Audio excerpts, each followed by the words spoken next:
When I was young, I thought my country was the best on the planet. And I grew up singing a song called Nothing to Envy. And I was very proud. In school, we spent a lot of time studying the history of Kim Il-sung, but we never learned much about the outside world. Except that America, South Korea, Japan are the enemies.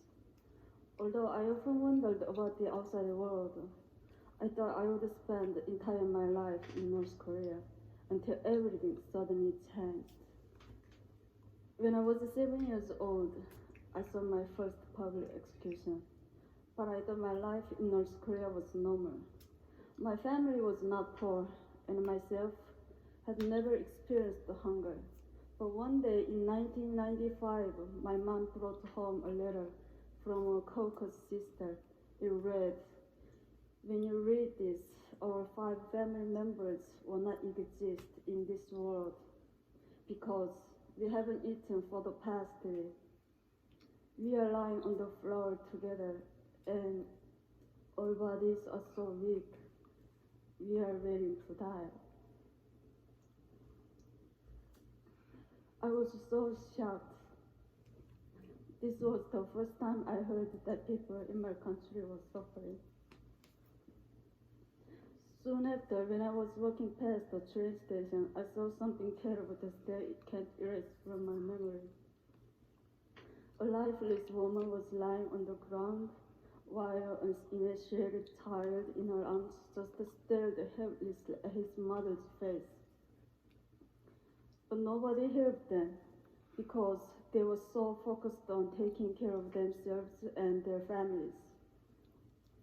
A huge famine hit North Korea in the mid-1990s. Ultimately, more than 1 million North Koreans died during the famine, and many only survived by eating grass, bugs, and tree bark.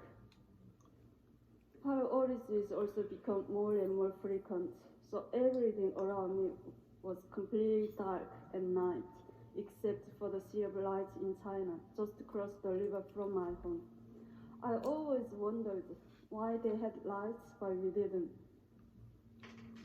This is a satellite picture showing North Korea at night compared to neighbors. This is the unknown river, which serves as a part of the border between North Korea and China. As you can see, the river can be very narrow at certain points, allowing North Koreans to secretly cross. But many died. Sometimes I saw dead bodies floating down the river. I can't reveal many details how I left North Korea, but I only can say that during dark years of the famine, I was sent to China to live with distant relatives. But I only thought that I would be separated from my family for a short time. I could have never imagined that it would take 14 years to live together.